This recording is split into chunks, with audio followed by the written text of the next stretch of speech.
Sir, உங்களுக்கு ரொம்ப நாள் வாழ ஆசை இல்லையா சார்? ஏன் கேக்குற? இல்ல, எனக்கு இருக்கு. கொஞ்சம் ஸ்பீட குறைக்கிறீங்களா? எனக்கு வேகம்னா பயம். இத அவ சொல்லாம கூட இருந்திருக்கலாம். சொல்லி வேற விட்டா இனி அவன் சும்மா இருப்பானா? ஓஹோ, உனக்கு இப்படி ஒரு வீக்னஸ் இருக்கா?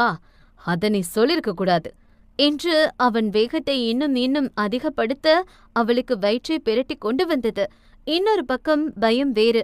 அவர்கள் காருக்கு நேரெதிரே ஒரு லாரி வந்தது. இவன் அந்த லாரியை இடிப்பது போலவே சென்று நூலிலையில் காரை திருப்பி விட்டான். இவளுக்குத்தான் ஒரு நொடி யமனையே நேரில் மீட் பண்ணிவிட்டு ரிட்டன் வந்தது போல் இருந்தது. அட நாசமா போறவனே, சாவரதா இருந்தா தனியா போய் சாக வேண்டியதானே, என்னை சேர்த்து இழுத்துட்டு போயிருவான் போலயே. என்ன ஜாலியா இருக்கா? அந்த சேட்டை பிடித்தவனின் கேள்வியில் அவன் தலையில் ஒரு குளவிக்கல்லை தூக்கி போட்டு கொல்லத்தான் தோன்றியது அவளுக்கு. நான் தானே ரொம்ப ஜாலியா இருக்க சார் என்றால் பயத்தில் வாய் கொள்ளறியபடி.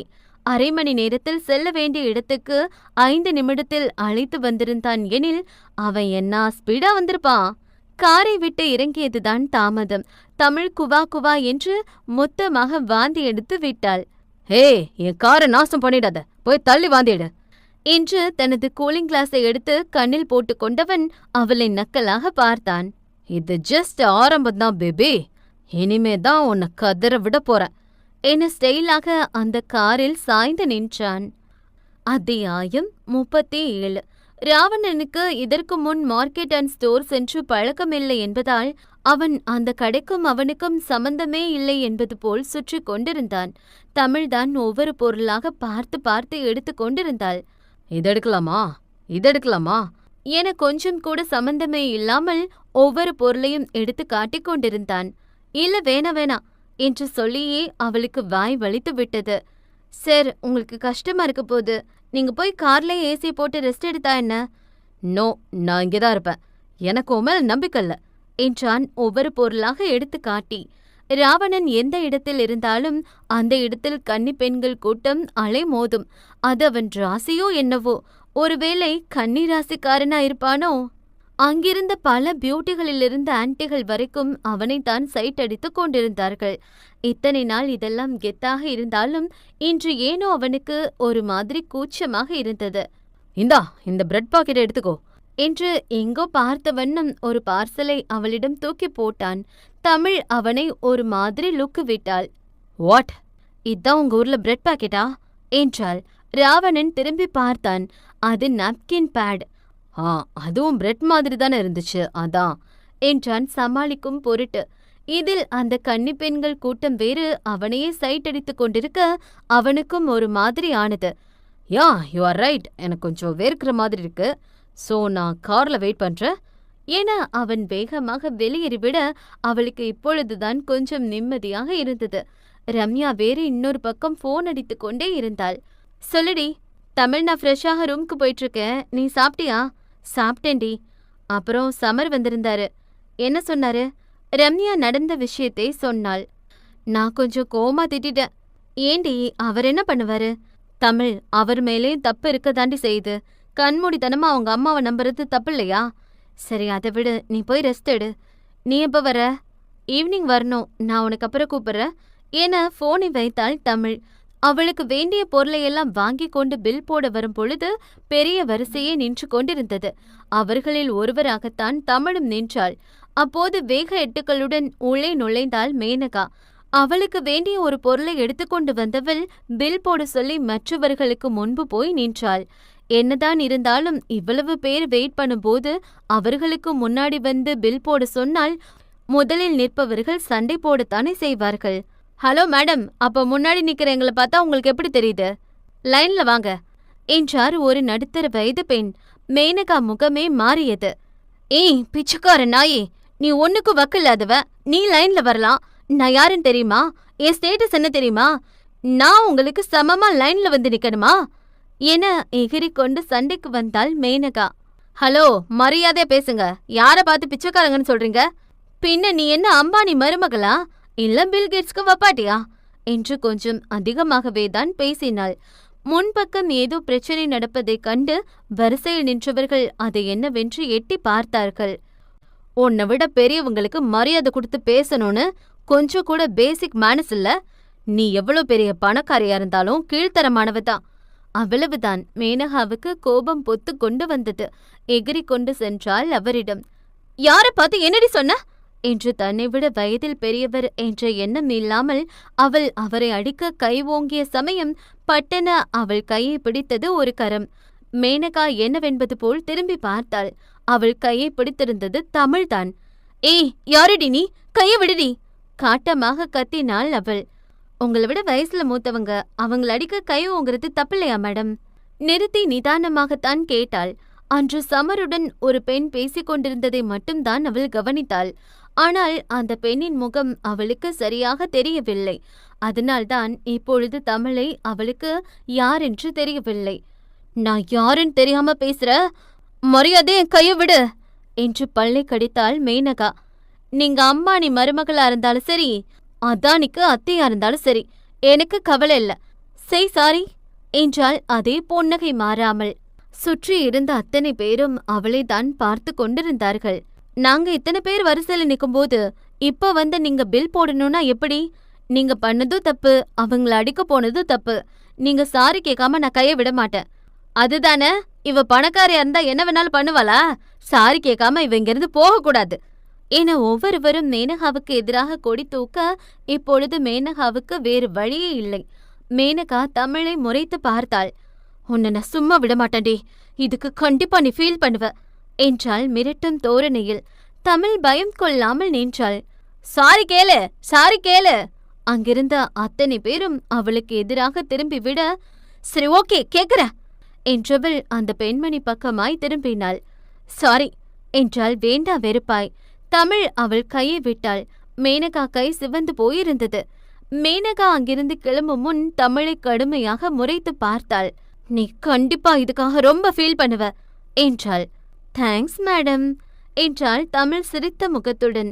காய்கறி கடை சென்றார்கள். பின் இன்னும் சில கடைகளுக்கு சென்று வீடு திரும்ப இருவருக்கும் நேரமாகிவிட்டது. தமிழ் கிளம்பும் நேரம் வந்தது. வீட்டுக்கு விடமாட்டானோ என்று சிறு பயமும் வந்தது. ஆனால் இன்று அவன் கொஞ்சம் நல்ல மூடில் இருந்ததால் அவளை விட்டுவிட்டான். அவள் வீட்டை விட்டு கிளம்பும் நேரம் ரோஸ் அந்த கெஸ்ட் ஹவுஸ் உள்ளே நுழைந்தாள், கையில் மது பாட்டிலுடன். அவள் எதற்கு வருகிறாள் என்று தெரியாதளவுக்கு அவள் என்ன முட்டாளா? தமிழ் அதை கண்டு கொள்ளாமல் வீட்டுக்கு கிளம்பினாள். சீக்கிரமே அவன் கடனை அடைக்க வேண்டும் எனில் அவள் வேறேதாவது வேலைக்கு சென்றாக வேண்டும். அதை யோசித்தபடியே பஸ்ஸில் ஏறி அமர்ந்தாள். அதில் ஒரு அழகான குடும்பம் கோவிலுக்கு போய்விட்டு திரும்பி சென்றார்கள் போலும். அவர்கள் சிரித்து பேசி செல்வதைக் கண்டு அவளுக்கும் அவள் குடும்பம் ஞாபகத்திற்கு வந்தது. அதை யோசித்தபடியே கீழிறங்கியவள் வீட்டை நோக்கி வரும் பொழுதுதான் அவள் வீட்டின் முன்னே சமர் கார் நிற்பதை கவனித்தாள். சமர் இவளை கண்டதும் நிமிர்ந்து நின்றான். சமர், இங்க என்ன பண்றீங்க? உங்களுக்காக தான் தமிழ், வெயிட் பண்றேன். உள்ள வாங்க. அவன் தயங்கினான். உள்ளே ரம்யா இருக்கிறாளே, அவ ஒன்னு சொல்ல மாட்டா, வாங்க. அப்பொழுதும் அவன் தயங்கினான். சரி வாங்க என்று சற்று தள்ளி இருந்த டீ கடைக்கு அவனை அழைத்து சென்றாள். சொல்லுங்க சமர். சமர் அமைதியாக அமர்ந்திருந்தான். ஏதாவது சொல்லுங்க. சமர் மெல்ல அவள் கையை பிடித்தான். அவள் என்னவென்பது போல பார்த்தாள். சாரி. அதை தவிர அவனுக்கு என்ன சொல்வதுன்னு தெரியவில்லை. அது உங்க தப்பு இல்ல சமர். இல்ல, என் தப்புதான். நான் போன் எடுத்திருக்கணும். என் அம்மா அப்படி பேசிருக்க கூடாது. அவன் வருத்தப்பட்டு பேசினான். சரி, நடந்தது நடந்துருச்சு, போது விடுங்க, வருத்தப்படாதீங்க. சமர் ஒரு செக் எடுத்தான். அதில் அவன் கையெழுத்து போட்டு அவளிடம் நீட்டினான். என்ன சமர்? உங்களுக்கு எவ்வளவு வேணுமோ அதை ஃபில் பண்ணிக்கோங்க தமிழ். நீங்க கடன் வாங்கினதா ரம்யா சொன்னாங்க. அதை இந்த பணத்தை வச்சு அடைச்சிருங்க. தமிழ் சிறு புன்னகையுடன் அதை அவனிடமே திருப்பி கொடுத்தாள். நான் உங்ககிட்ட வாங்கினாலும் அது கடன் தான். இப்ப நான் இந்த பணத்தை வாங்கினா உங்க அம்மா சொன்ன மாதிரியே நான் உங்களை யூஸ் பண்றதா தான் அர்த்தம். தமிழ், நான் அப்படி நினைக்க மாட்டேன். எனக்கு தெரியும் சமர். ஆனா உங்க அம்மா நினைப்பாங்க, நீங்க நல்லவர், உங்க கூட பழகிறது எனக்கு பிடிச்சிருக்கு. ஆனா இந்த உறவுக்கு நடுவுல இந்த பணம் எப்பவுமே வரக்கூடாதுன்னு நினைக்கிறேன். சமர் ஒரு பெருமூச்சுடன் அதை திருப்பி எடுத்து கொண்டான். நான் உங்களுக்கு எந்த வகையில உதவ முடியும்னு நினைக்கிறீங்க? எனக்கு ஒரு சின்ன வேலை வாங்கி தரீங்களா ஈவினிங் டைம்ல? சமர் யோசித்தான். சரி, நீங்க என்கிட்ட கேட்ட முதல் விஷயம், சோ கண்டிப்பா பண்றேன் என்றான் அவள் கரத்தில் அழுத்தம் கொடுத்து. அவன் நல்லவன். அவனிடம் பேசும் பொழுதும் அவனை பார்க்கும் பொழுதும் அவள் மனம் அமைதி கொள்கிறது. அதை தவிர அவளுக்கு அவனிடம் வேறெதுவும் தோன்றவில்லை. அத்தியாயம் 38. அந்த வீட்டின் விலையுயர்ந்த பொருளை எல்லாம் போட்டு உடைத்துக் கொண்டிருந்தாள் மேனகா. அந்த சத்தம் கேட்டு ஏசி காற்று வாங்கிக் கொண்டிருந்த அவள் அம்மாவும் அப்பாவும் அவசரமாய் வெளியே ஓடி வந்தார்கள். அம்மாடி மேனகா, என்னமாச்சு? மேனகா பதில் சொல்லாமல் கோபத்தில் ஒவ்வொரு பொருளையும் விடாமல் தூக்கி போட்டு உடைத்தாள். மேனகா, நிறுத்து, என்னாச்சு? கேவலம் ஒரு லோ கிளாஸ் பொண்ணு என்னை எல்லார் முன்னாடியும் சார் கேட்க வச்சுட்டா என்றாள் கோபமாக. சரி, கோபப்படாதடா, கூல் என்று அவளை பெற்றவர்கள் அமைதிப்படுத்த முயற்சி செய்தார்கள். அமைதியா இருக்கணுமா? நான் அமைதியா இருக்கணுமா? இந்த மொத்த சாம்ராஜ்யத்தையும் கட்டி ஆள போறவன் மம்மி நானு. கேவலம் என்ன ஒருத்தி சாரு கேட்க வச்சுட்டா என்று ராட்சசி போல் கத்திக் கொண்டிருந்தாள். அவள் அம்மா மேனகாவின் கையை பிடித்தார். நீ இந்த சாம்ராஜ்யத்தை ஆளணும்னு ஆசை இருந்தா இந்த கோவத்தை முதல்ல கட்டுப்படுத்து. நம்ம பிளான் என்னன்னு மறந்துட்டியா? மேனகா தலையை பிடித்தபடி சோஃபாவில் அமர்ந்தாள். உன் அப்பா குடிச்சும் கண்ட முறையிலையும் செலவு பண்ணி அவரோட மொத்த பங்கையும் அழிச்சதுனால நம்ம வேற வழியே இல்லாம அவர் அண்ணா குடும்பத்தை நம்பி இருக்க வேண்டிய சூழ்நிலை. கேவலம் ஒரு 100 ரூபாய் கூட நான் அவங்கள கையேந்தி நிக்கும்போது எப்படி இருக்கும் தெரியுமா? அப்போ முடிவு பண்ண ஏன் புள்ளதான் அந்த மொத்த சொத்தையும் ஆளணும்னு. ஆனா எனக்கு பொண்ணுதான் பிறந்தது. பொண்ணா இருந்தா என்னன்னு வைராக்கியமா உன்னை வளர்த்த. அப்பதான் நானும் அப்பாவும் ஒரு திட்டம் போட்டு கை குழந்தையா இருந்த அந்த ராவணன் தங்கச்சியை கடத்தி கொண்டு போய் கொன்னோம். நாங்க நினைச்ச மாதிரி சந்தோஷமா இருந்த குடும்பத்துக்குள்ள பிரிவு வந்துச்சு. புருஷனும் பொண்டாட்டியும் சண்டை போட்டாங்க. அப்பதான் நான் சிம்பத்தி கிரியேட் பண்ணி உன்னை அவங்கள தத்தெடுக்க வச்சேன். என்னதான் அவங்க உன்னை வளர்த்தாலும் அவங்க புள்ளைய இழந்த சோகம் அவங்கள விட்டு போகல. 2 பேரும் பிரிஞ்சாங்க. ஊரு முன்னாடி தாண்டி ஒன்னா இருக்க மாதிரி காட்டிப்பாங்க. இவ்ளோ கஷ்டப்பட்டு இதெல்லாம் பண்ணது எதுக்காக? எல்லாமே நீ அந்த சொத்தை ஆளணும் தாண்டி. இத்தனை வருஷ கஷ்டத்துக்கும் பலனா இப்ப அவங்க கம்பெனி உன் கையில வந்திருக்கு. நீ கொஞ்சம் பொறுமையா இருந்தா அவங்க அந்த ராவணன் மேல இருக்க கோபத்துல எல்லாத்தையும் உனக்கே எழுதி வைப்பாங்க. இதுதான் நம்ம திட்டம். உன்னை நல்லவளா இருக்க சொல்லல, நடிக்க தானே சொல்றேன் என்றார் அவள் தலைமுடியை வருடி கொடுத்தபடி. புரியுதா செல்லம்? எஸ் மாம். உன்னோட நோக்கம் ஒன்னு மட்டும்தான், அந்த ராவணன் குடும்பத்தை அழிக்கணும். அந்த ராவணனை ஒண்ணுமில்லாம பண்ணணும். எப்படி நம்ம அவங்க கிட்ட கை நீட்டி நின்னோமோ அதே மாதிரி அவனுங்க என்கிட்ட கை கட்டி நிக்கிற நிலைமை வரணும். கண்டிப்பா அது நடக்கணும். அத நீ நடத்தி காட்டணும். நம்ம நல்லா இருக்கணும்னா அதுக்காக எத்தனை குடும்பத்தை வேணாலும் அழிக்கலாம், எத்தனை பேர் வாழ்க்கைய வேணாலும் நாசம் பண்ணலாம், யாரு வயித்துல வேணாலும் அடிக்கலாம். நீ எனக்காக இதை செய்வியா? செய்வேன் மாம். சத்தமா சொல்லு, இந்த அம்மா ஆசையை நிறைவேற்றுவதானே? பண்ணுவேன் மாம் என்றாள் சத்தமாக. அவர் ஒரு வில்ல புன்னகையுடன் மகளை அணைத்து கொண்டார். அட பாவிங்களா, என்ன மானகிட்ட குடும்போது அடுத்தவங்க குடும்பத்தை நாசம் பண்ணிட்டு இவங்க மட்டும் நல்லா வாழ முடியுமா? போக போக தெரிஞ்சுக்கலாம். அடுத்த நாள் காலை நல்ல உறக்கத்தில் இருந்த தமிழ் போன் அடிக்கும் சத்தம் கேட்டு அலறிக்கொண்டு எழுந்தமர்ந்தாள். பக்கத்தில் போன் ஹை பிச்சில் ஓசை எழுப்பியது. ஆனால் அவ்வளவு சத்தத்திலும் கூட குரட்டை விட்டு உறங்கிக் கொண்டிருந்தாள் ரம்யா. போனில் வேறு யாரு? நம்ம ராட்சசன்தான். தமிழ் மணியை பார்த்தாள். அதிகாலை 3 என காட்டியது. என்ன நேரத்துல எதுக்கு கால் பண்றாரு என கொட்டாவி விட்டவள் போனை எடுத்துக்கொண்டு வெளியே வந்தாள். தோழிக கேட்டு விடாதபடி ரகசியமாக பேசினாள். ஹலோ. ஓய் வேலைக்காரி. அந்த பக்கம் அவன் கத்தினான். சொல்லுங்க சார். எனக்கு பசிக்குது, வந்து ஏதாவது பண்ணி கொடு. இந்த நேரத்திலயா என மணியை பார்த்து நெற்றியில் அடித்து கொண்டாள். நேரம் காலம் பார்த்து பசிக்குமா என்ன? நீ வா என்றான் கட்டளையாக. சார், என் டியூட்டி டைம் 6 தானே? இப்ப நீ வரணும். இல்லனா நான் வருவேன். ஹிம்ச. என்ன? வரேன்னு சொன்ன சார். என போனை அணைத்தவளுக்கு அதை தூக்கி போட்டு உடைக்கும் அளவுக்கு கோபம் வந்தது. அறைக்குள் வந்தவள் தோழியின் உறக்கம் களையாதவண்ணம் கிளம்பி அவன் வீட்டிற்கு சென்றாள்.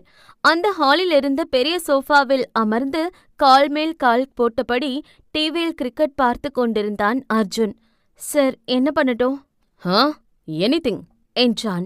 இவள் அவளுக்கு தெரிந்தபடி சுட சுட சமைத்து வந்து அவன் முன்னே நீட்ட அவன் அசால்ட்டாக வேண்டாம் என்றான்.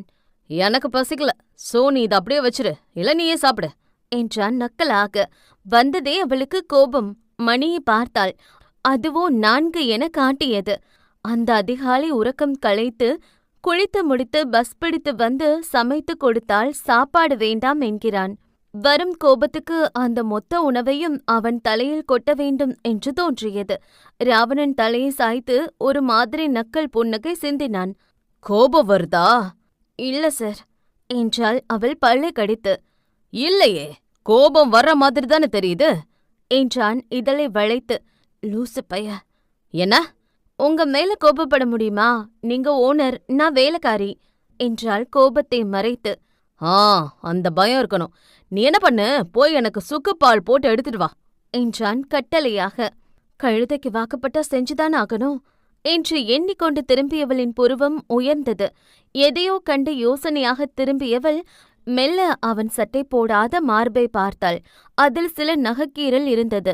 தமிழ் மூளை அந்த நாளை யோசித்து பார்த்தது. அன்றுதானே அவன் மார்பில் இவள் நகைக்கீறல் போட்டாள். அதையும் இதையும் யோசித்து பார்த்தவள் இரண்டையும் ஒப்பிட்டு பார்த்தாள். ஒருவேளை இருக்குமோ என்றவள் பார்வை அவன் மார்பில் நிலைக்குத்தி நின்றது. ஏய்! அவன் சுண்டி அழைத்தான். ஆ என திடுக்கிட்டு திரும்பி பார்த்தாள். என்ன லுக்கு? போய் எடுத்துட்டு வா. இல்ல அது என்றவள் மெல்ல அவன் மார்பை நோக்கி கை காட்டினாள். என்ன என்று அவள் கை காட்டிய இடத்தில் அவனும் பார்த்தான்.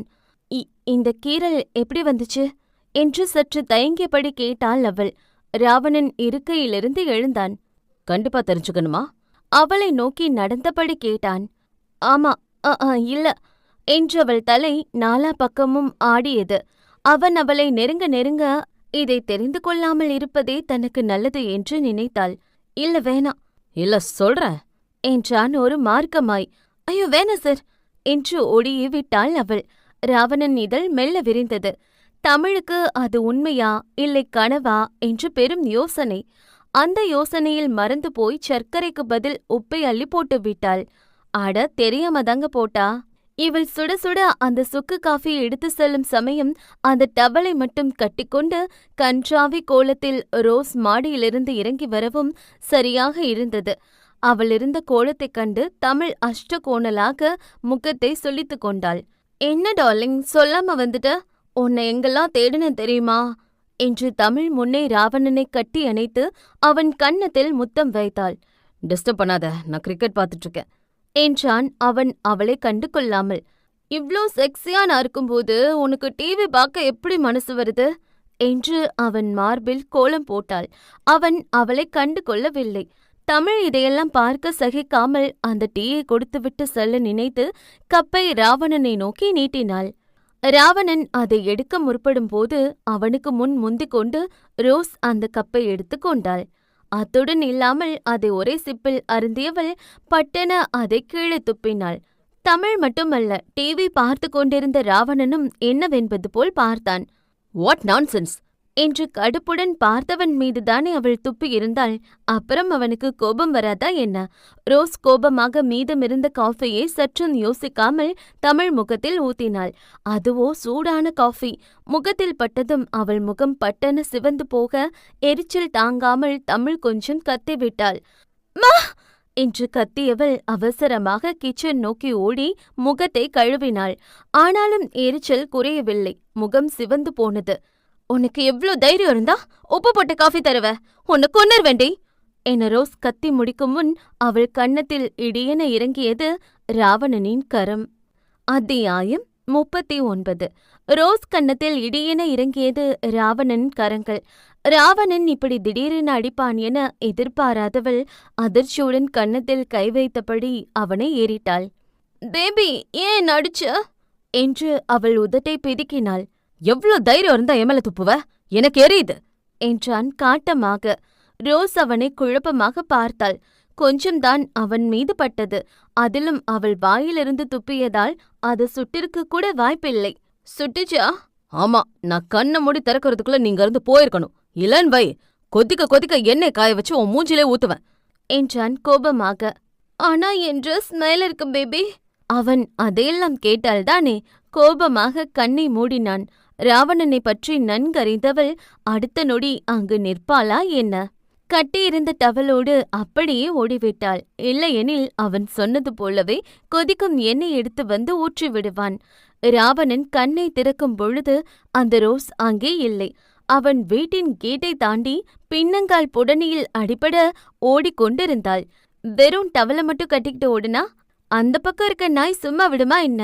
அந்த தெரு ஓரம் லெக் பீஸ் கிடைக்குமான்னு காத்துட்டு இருந்த நாய்கள் சில அவளை துரத்துக்கிட்டு வந்துச்சு. ஐயோ டாக், யாராவது காப்பாத்துங்க என்று கத்தி ஓடியவளை அந்த பக்கம் சென்ற ஒருத்தர் கூட காப்பாற்ற வரவில்லை. பேயை பார்த்து கூட பயப்படாதவன் இருப்பான், ஆனால் நாயை பார்த்து பயப்படாதவன் இருப்பானா என்ன? அப்புறம் என்ன, நம்ம ரோஸோட லெக் பீஸ் தான் அந்த தெரு நாய்களுக்கு இன்னைக்கு சிக்கன் பீஸு. தமிழ் கண்ணம் ஒரு பக்கம் சிவந்து போயிருந்தது. அவள் எரிச்சல் தாங்காமல் குளிர்பெட்டியை திறந்து ஐஸ் வாட்டர் எடுத்து கன்னத்தில் ஒத்தடம் வைத்தாள். ஏய்! ராவணன் உள்ளே இருந்து சத்தம் கொடுத்தான். தமிழ் ஓடி வந்து அவன் முன்னே நின்றாள். ராவணன் கண்கள் அவள் சிவந்த கன்னத்தில் படிந்தது. நான் தெரிஞ்சு உப்பு போடல, அது தெரியாம. கிளம்பு, ஹாஸ்பிட்டல் போகணும். என்ன? எனக்கு எரியுது, ஆயின்மெண்ட் வாங்கணும் என்றான். அதுக்கு நாயே என்றாள் சந்தேகமாய். நீ ஏன் வேலைக்காரி தானே? எனக்கு எரிச்சலா இருக்கு, ஹாஸ்பிட்டல் போகணும்னு சொல்ற, ஏன்னு கேக்குற? வா என்றான் கொஞ்சம் கடுப்புடன். ராவணன் காரை எடுத்தான். இவள் பின் இருக்கையில் அமர்ந்தாள். அந்த பிரத்யேக மருத்துவமனை முன்னே காரை நிறுத்தினான் ராவணன். அவளை வாவென்று கூட சொல்லாமல் மடமடவென்று நடந்து சென்றான்.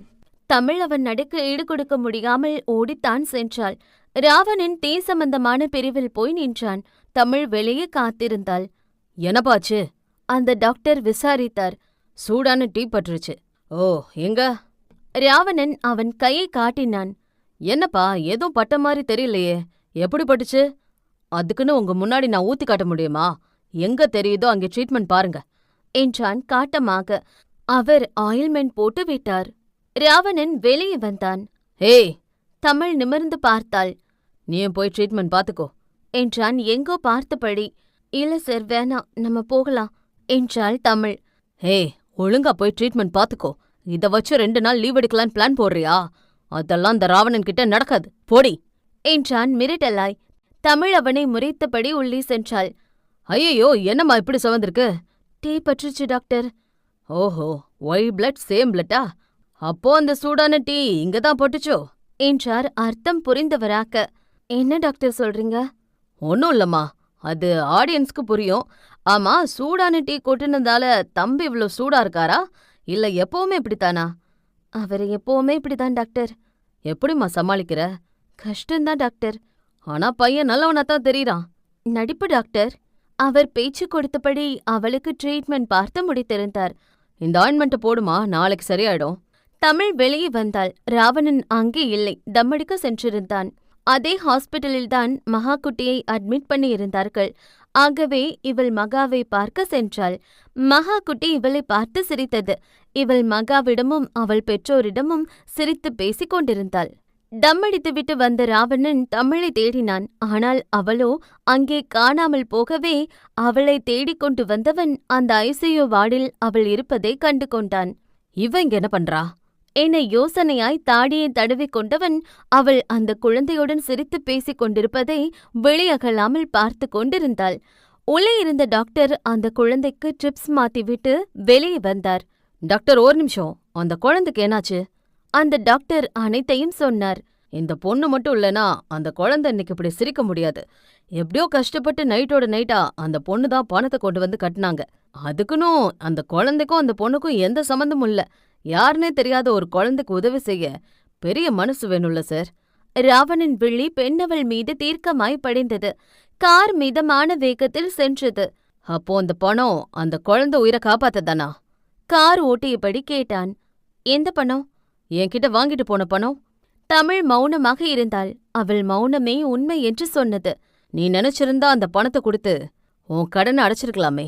என் கடனை விட அந்த குழந்தை உயிர் பெருசு. நிஜமாய் அவனால் அவளை புரிந்து கொள்ள முடியவில்லை. கார் அவன் பேலஸ் உள்ளே போய் நின்றது. தமிழ் காரை விட்டு இறங்கிக் கொண்டாள். உன் இடத்துல நான் இருந்திருந்தா இத பண்ணிருக்க மாட்டேன். தமிழ் ஒரு மெல்லிய சிரிப்புடன் சொன்னாள். சரியோ தவறோ, நீங்க கொடுத்த பணம்தான் இன்னைக்கு அந்த குழந்தை உயிரை காப்பாத்திருக்கு சார். ராவணன் அமைதியாய் போய் அவன் மெத்தையில் விழுந்தான். அவள் சொன்ன வார்த்தை மீண்டும் மீண்டும் அவள் காதில் கேட்டுக்கொண்டே இருந்தது. இவ இவ்ளோ சீக்கிரம் எங்கதான் போவா என எண்ணியபடி ரம்யா அவள் வேலைக்கு கிளம்பினாள். போகும் வழியில் யாரோ சிலர் ஒரு பெண்ணிடம் பிரச்சனை செய்து கொண்டிருப்பதை கவனித்தாள். அத பார்த்துட்டு நம்ம புள்ள அப்படியே போயிருவாளா என்ன? அவளுக்குத்தான் பிரச்சனையை பார்த்தா போங்கிருமே. பொண்ணுங்கள கொஞ்சம் நிம்மதியா இருக்க வரானுங்களா என தன் வண்டியை ஓரம் நிறுத்தியவள் பக்கத்தில் போகும் பொழுதுதான் அது கவின் தங்கை என்று தெரிந்தது. இவளா என்று எண்ணிக்கொண்டவள் அந்த ஆடவர்கள் முன்னே போய் நின்றாள். ஒழுங்கு மரியாதையா குடுடி என்று அந்த ஆடவர்கள் அவளை மிரட்டிக் கொண்டிருந்தார்கள். ஏய், இங்க என்ன நடக்குது? ஏய், யார் நீ? இங்க என்ன நடந்தா உனக்கு என்னடி? உன் வேலையை மட்டும் பார்த்துட்டு மூடிட்டு போ என்றான் அவன் நம்ம ரம்யாவை பத்தி தெரியாமல். அடிங்க, என்னடா வாய் ஓவரா நிலுது என்று அவன் மூக்கில் ஒரு குத்துதான் விட்டாள் அவள். அவனுக்கு பிஞ்சு மூக்காக இருக்கும் போல பட்டென்று ரத்தம் வந்து விட்டது. ஒருவன் அடி வாங்கியதும் மற்ற அனைவரும் பம்மினார்கள். ஏ பொண்ணு, நான் தெரியாமதான் கேக்குறேன், பிரச்சனை உன்னை தேடி வருதா இல்ல நீ பிரச்சனையை தேடி போறியா? கவின் தங்கை பாவமாக முழித்தாள். என்ன நடந்துச்சுன்னு தெரியாம எதுக்கு கை நீட்டினீங்க? அந்த ஆடவன் ஒருவன் பம்மிக் கொண்டே சொன்னான். அடிங்க, ஒருத்தனும் பேசக்கூடாது. ஒரு அப்பாவி பொண்ணு கிடைச்சா போதுமே, உங்க இஷ்டத்துக்கு ஆட்டி வைப்பீங்க, அப்படித்தானே? அதில்லக்கா. அந்த புள்ள மூஞ்ச பாருங்கடா, எம்பிட்டு அப்பாவியா இருக்கு. அந்த அப்பாவி பிள்ளைய மிரட்ட எப்படிடா உங்களுக்கு மனசு வந்துச்சு? அட, நான் என்ன சொல்றேன்னு ஒரு நிமிஷம் கேளுங்க. அவர்கள் எவ்வளவோ சொல்ல முயற்சி செய்தார்கள். நீ என்ன சொல்றது, நான் என்ன கேக்குறது? என் டொமேட்டோ. ரம்யா அவர்களை பேசவே விடவில்லை. அப்பொழுதுதான் அங்கே படார் என போலீஸ் வந்தது. போலீஸை பார்த்ததும் அந்த ஆடவர்கள் ஓட முயன்றார்கள். இப்போதைக்கு அவனுங்க ஓடுறானுங்க, ஏதோ தப்பு பண்ணிருப்பானுங்க போல என்று எண்ணிக்கொண்டாள் ரம்யா. ஓடியவர்களை அரெஸ்ட் பண்ணிய போலீஸ் அடுத்து வந்து கவின் தங்கையையும் உடன் ரம்யாவையும் சேர்த்து அரெஸ்ட் பண்ணியது. மேடம், எங்களை எதுக்கு அரெஸ்ட் பண்றீங்க? நாங்க ஒண்ணுமே பண்ணல என்றாள் ரம்யா கொஞ்சம் திமிராக. போதைப் பொருள் கடத்தினா அரெஸ்ட் பண்ணாம உனக்கு விருது கொடுப்பாங்களா? போதைப் பொருளா? அப்படின்னா என்னன்னு கூட தெரியாது மேடம். அப்ப இது என்ன என்று கவின் தங்கை வைத்திருந்த காலேஜ் பேக்கிலிருந்து சில போதைப் பொருளை எடுத்து வெளியே காட்டினார் அந்த போலீஸ். ரம்யா விழி அதிர்ச்சியுடன் விரிந்தது. அடிப்பாவி, ஊமிச்சி மாதிரி இருந்துகிட்டு எம்பிட்டு பெரிய வேலை பார்த்துட்ட என்று அவள் வாயை பிளக்க அந்த போலீஸ் இருவரையும் பிடித்து கொண்டு போலீஸ் ஸ்டேஷன் விரைந்தார்கள். ரம்யா மனநிலை இப்ப இப்படித்தான் இருந்துச்சு. உதவி பண்ண வந்தது ஒரு குத்தமா?